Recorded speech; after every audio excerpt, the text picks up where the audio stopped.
Primeiro, frações próprias e as frações impróprias. As frações próprias, você tem o numerador menor que o denominador, né? Você tem aqui, por exemplo, nesse exemplo aqui que o numerador é menor, 2 sobre 3. Olha só, o numerador é menor que o denominador, portanto, essa daqui, 2 sobre 3, é uma fração própria. As impróprias, elas são o contrário disso. É quando o numerador é maior que o denominador. E para exemplificar, você tem ali 3 sobre 2. É um exemplo de fração imprópria. Ok?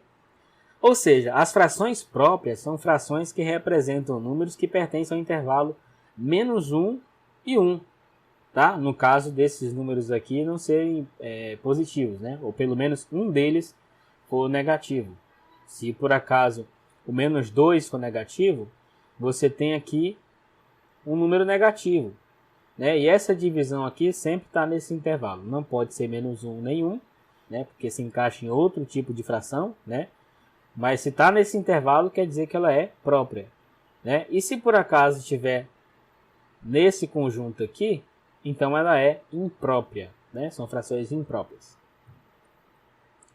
Vamos lá. 4 sobre 7 é um exemplo de fração própria. Observe que o numerador é menor que o denominador. E esse outro exemplo aqui me dá um exemplo de uma fração imprópria, já que o numerador é maior que o denominador. Certo? Vamos lá. Frações aparentes. As frações aparentes, né, elas são alguns tipos de frações que representam números inteiros.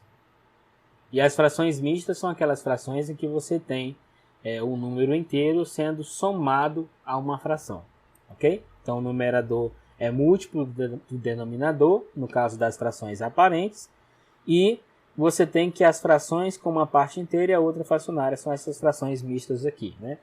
Uma parte inteira e outra fracionária significa que você está somando a parte inteira à parte fracionária. Então aqui, ó, 21 sobre 7 é um exemplo de fração aparente, porque 21 dividido para 7 é 3. 3 é um número natural, né? Então, essa fração aqui ela é uma fração aparente, tá? Ela tem aparência de fração, mas representa um número natural, né? Agora, essa outra forma de escrever aqui, né? O que você tem? Você tem 5 mais 3 sobre 4. Você tem um número inteiro adicionado a uma fração. Então, isso daqui é uma fração mista. Um exemplo de fração mista.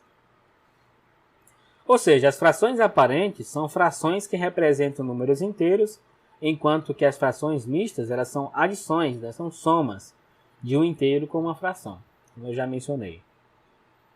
Só para escrever, né? O que eu tinha acabado de escrever ali.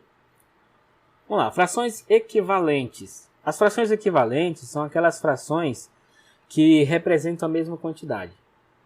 Ou seja, você tem um número decimal ou um número inteiro representado por uma fração. Então você tem outra fração que representa esse mesmo número inteiro ou decimal. Então essas duas frações que representam a mesma quantidade são frações equivalentes, né? Por exemplo, você tem a fração 1 sobre 2 que representa o número 0,5, né? 1 dividido para 2 é 0,5. Mas você também tem a fração 2 sobre 4, que também representa o 0,5. Então são duas frações diferentes que representam a mesma quantidade, portanto elas são equivalentes. Essa é a ideia dessa definição aqui de frações que são equivalentes. As frações redutíveis são aquelas frações em que você consegue simplificar a fração. Como assim? Você acha um número natural, né, claro, que seja que divida tanto o numerador quanto o denominador. Ou seja, os dois números aqui, numerador e denominador, possuem um divisor diferente de 1. Possuem divisor comum diferente de 1. Tá? Aí, no caso, a fração é redutível. Porque se por acaso o único divisor comum entre o numerador e o denominador for 1, se isso acontecer, então a fração ela é irredutível. tá? Você não consegue simplificar mais a fração, ok? Né? Então as frações irredutíveis são frações que você não consegue dividir o numerador e o denominador pelo mesmo número natural diferente de 1. Que a gente já sabe que o 1 ele é um divisor comum de qualquer número natural, ok? Inclusive ele também é divisor do zero. Ele também divide o zero, o 1, ok? Vamos lá. Um exemplo aqui. 4 sobre 7, 12 sobre 21. São frações equivalentes, né? Aqui você acha que número eu multiplico por 4 para que dê 12? É o 3, certo? O 3. Aqui embaixo eu vou multiplicar por 3 também. 7 vezes 3, 21. Então aqui, esse cidadãozinho aqui, né? Essa fração 3 sobre 3, que é a mesma coisa que multiplicar por 1, multiplicar 4 sobre 7 multiplicado por 1, me dá essa fração equivalente, 12 sobre 21, certo? Então essas duas frações aqui, elas representam a mesma quantidade, o mesmo número decimal. 27 sobre 18 é uma fração redutível. Eu consigo dividir aqui o 27 por 9, como eu também posso dividir por 3. Se eu dividir aqui por 9, o que eu vou ter? 27 dividido para 9 é 3, e 18 dividido para 9 é 2. Então a fração que eu tenho quando eu divido por 9 é 3 sobre 2. Mas eu posso também dividir por 3. Aqui em cima eu vou ter 9, e aqui embaixo eu vou ter 6. Ok? Então, eu posso simplificar dessas duas maneiras, né?